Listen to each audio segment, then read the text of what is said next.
The bill came 3 weeks after I left the hospital. $42,000 for 4 days. I sat at my kitchen table and laughed because crying felt like too much effort at that point. I'd worked as a mechanical engineer for 34 years. Good company, good benefits, or so I thought. I paid into insurance my entire career, the responsible way, the way you're supposed to. Then at 63, a blockage in my chest put me in the hospital for 4 days, and I found out exactly how much that responsible planning was worth. $42,000 after insurance. Not before, after. I'd saved for retirement my whole life, not extravagantly. I wasn't going to be flying private or anything, but enough to live comfortably, travel a little, help my grandkids with college someday. That one hospital stay took a third of it, just gone in 4 days for a procedure that probably cost the hospital a fraction of what they billed me. My wife Carol and I sat at that kitchen table with the bill between us for a long time without saying anything. She finally said, "We'll figure it out," the way she always says things when she's more scared than she's letting on. We figured it out technically. We paid it off over 18 months, cutting things we didn't think we'd have to cut at this stage of life. No more dinners out. Canceled the trip to see my sister in Arizona. Carol went back to substitute teaching 3 days a week at 61 because we needed the extra income and the health insurance backup in case something else happened to either of us. That's the part that really got to me. Not the money itself, but the fear underneath it. Every headache after that became a question mark. Every twinge in my chest, I'd lie awake calculating what a hospital visit would cost instead of just calling a doctor. I stopped going in for things I should have gone in for because I was scared of another bill like that one. My blood pressure medication I started splitting into halves near the end of each refill cycle, stretching it further than I should have, just to push the next pharmacy bill back another 2 weeks.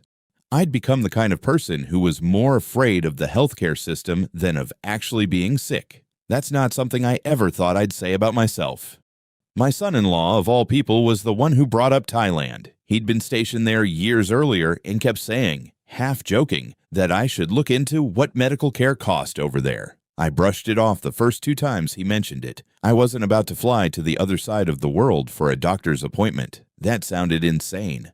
But the 3rd time he brought it up, I actually looked. Just out of curiosity, really, at 2 in the morning when I couldn't sleep because I was doing math about our retirement account again. I found a hospital in Bangkok, internationally accredited, the kind of place that treats medical tourists from all over the world. I looked up the cost of a cardiac checkup similar to the one that had led to my hospital stay back home. $280. Full consultation, full imaging, everything. I checked it 3 times because I assumed I was misreading something. I didn't book a flight that night. I closed the laptop and told myself I was being ridiculous, that healthcare tourism was for people with more courage than sense. But the number stuck with me. $280 kept showing up in my head every time I saw another bill on the kitchen table.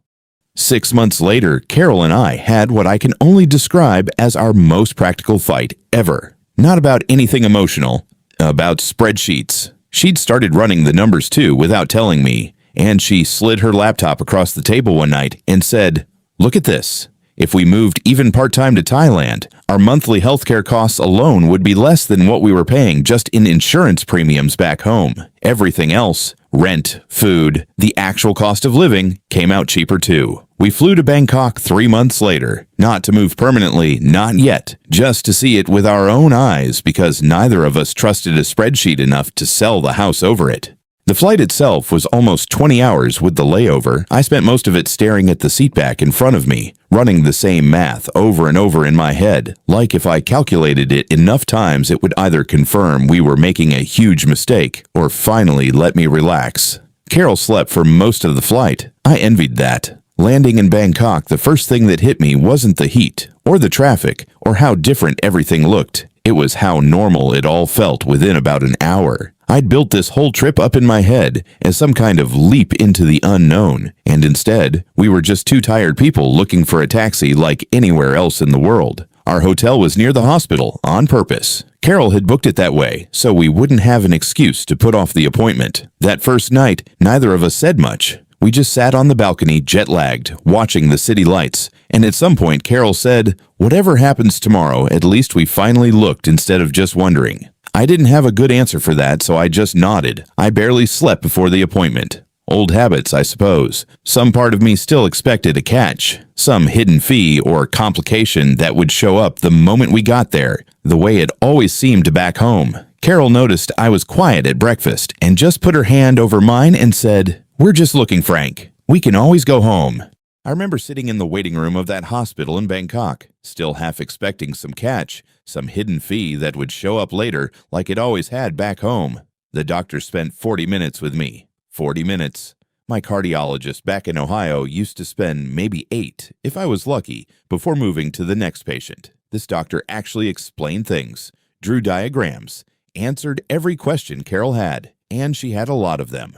When the bill came at checkout, I actually asked the woman at the desk to repeat the number twice because it felt wrong that it could really be that small. We stayed 6 weeks that first trip. Somewhere around week 3, I noticed something had changed. I wasn't doing the anxious math anymore every time my chest felt tight after a walk. I went in for a follow-up just because I could, just because it wouldn't wreck us financially to be cautious for once. That alone felt like getting something back that I didn't realize I'd lost. Carol found a community of other American and Canadian retirees near where we were staying, most of them there for exactly the same reason we were. Not people running from something, just people who'd done the math and made a practical decision. One of them, a retired teacher from Minnesota, told me something that stuck with me. She said back home, she used to budget her life around her fear of getting sick. Here, she just lived and dealt with things as they came up because the fear wasn't sitting on her chest all the time anymore. We went back to Ohio after those 6 weeks, sold the house within 4 months, and split our time now. 6 months in Thailand, a few months back in the States near our grandkids, and travel in between. Carol still substitute teaches sometimes, but now it's because she enjoys it, not because we need the money. Last month, I had chest pain again, driving back from the market.